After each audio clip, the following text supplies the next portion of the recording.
ये हैं 3 unique gadget. तो चलो देखते हैं ये तीनों हमारी डेली लाइफ को कितना आसान करेंगे।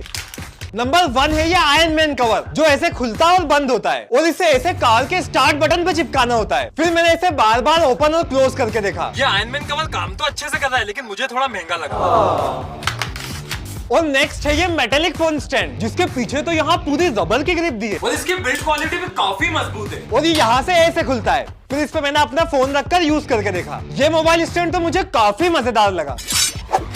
और लास्ट है ये NFC टैग्स, जिससे किसी भी डाटा का शॉर्टकट बना सकते हैं। जैसे मैंने इस NFC टैग के साथ अपना YouTube चैनल लिंक कर दिया है। ओ भाई, इस पे फोन रखते ही देखो मेरा YouTube चैनल ओपन हो गया। यार ये छोटे से NFC टैग्स तो एक्चुअल में यूजफुल है। तो ऐसे ही गैजेट्स के वीडियो के लिए सब्सक्राइब